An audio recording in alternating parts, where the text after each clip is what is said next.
नमस्कार साथियों, class again सबकी कक्षा में आप सभी का स्वागत है। साथियों, अमेरिका ने भारत की 19 कंपनियों पर बैन लगा दी है। चीन समेत कई देशों की 379 कंपनियों पर भी प्रतिबंध लगा है। इन पर आरोप है कि ये रूस को युद्ध का सामान दे रहा है। तो आइए हम लोग इस वीडियो में चर्चा करते हैं डिटेल में इस खबर को और जानते हैं कौन कौन सी ये भारतीय कंपनी है जिनके ऊपर बैन लगा है। दरअसल अमेरिका ने भारत की 19 कंपनियां समेत रूस, चीन, मलेशिया, थाईलैंड, तुर्की और संयुक्त अरब अमीरात जैसे 1 दर्जन से ज्यादा देशों की 398 कंपनियों पर प्रतिबंध लगा दिए हैं। अमेरिका का आरोप है कि ये कंपनियां फरवरी 2022 में यूक्रेन पर हमले के बाद से रूस को साजो सामान उपलब्ध करवा रही है, जिनका इस्तेमाल रूस युद्ध में कर रहा है। इनमें से ज्यादातर कंपनियां इलेक्ट्रॉनिक उपकरणों की सप्लायर हैं, जबकि कुछ कंपनियां विमान के पुर्जे, मशीन टूल्स आदि भी सप्लाई करती हैं। भारत सरकार ने अभी इस पर कोई प्रतिक्रिया नहीं दी है। अमेरिका ने एक बयान जारी कर कहा है कि विदेश,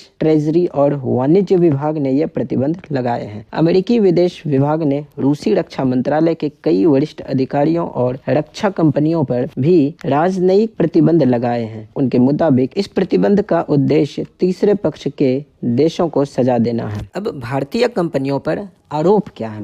दरअसल अमेरिकी विदेश विभाग ने 120 कंपनियों की लिस्ट तैयार करी है। इनमें भारत की 4 कंपनियां शामिल हैं। इसमें इनके खिलाफ लगे आरोपों का विवरण भी दिया गया है। इन 4 कंपनियों में Ascend Aviation India private limited, Mask Trans, TSMD global private limited और फुटट्रेवो शामिल हैं। अमेरिकी विदेश मंत्रालय के मुताबिक एसेंड एविएशन ने मार्च 2023 और मार्च 2024 के बीच रूस स्थित कंपनियों को 700 से ज्यादा शिपमेंट भेजे हैं। इनमें करीब 2 लाख अमेरिकी डॉलर कीमत की वस्तुएं शामिल थी। अमेरिका ने एसेंड एविएशन से जुड़े 2 भारतीय नागरिकों पर भी प्रतिबंध लगाया है। इनका नाम विवेक कुमार मिश्रा और सुधीर कुमार है। अमेरिकी विदेश विभाग के मुताबिक ये दोनों एसेंड एविएशन से जुड़े हैं। Ascend Aviation India private limited की वेबसाइट के मुताबिक यह कंपनी मार्च 2017 में बनी थी। दूसरी भारतीय company mask trans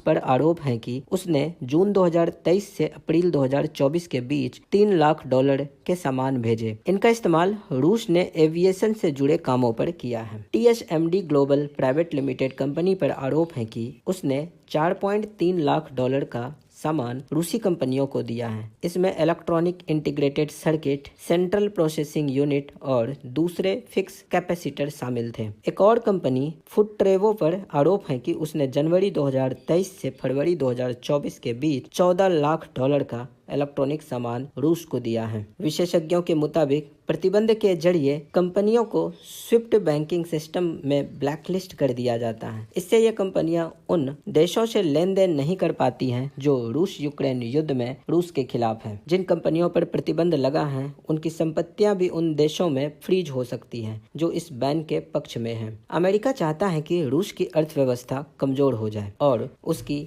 defence industry को वो सामान ना मिल पाए जिसकी मदद से वह युद्ध लड़ रहा है। हालांकि इस कदम से भारत अमेरिका के संबंधों पर खास असर नहीं पड़ेगा, क्योंकि दोनों देशों के बीच पहले से अच्छे संबंध हैं। हालांकि यह पहली बार नहीं है जब अमेरिका ने भारतीय कंपनियों को निशाना बनाया है। इससे पहले नवंबर 2023 में भी एक भारतीय कंपनी पर रूसी सेना की मदद करने के आरोप में प्रतिबंध लगाया गया था। अप्रैल 2024 में भी ईरान के साथ व्यापार करने वाली 3 कंपनियों पर प्रतिबंध लगाया गया था। जिन भारतीय कंपनियों पर प्रतिबंध लगाए गए उनमें Jain shipping, port India private limited और she art ship management company शामिल थी। अमेरिका का आरोप था कि ये कंपनियां ईरान के ड्रोन्स ट्रांसफर करती हैं।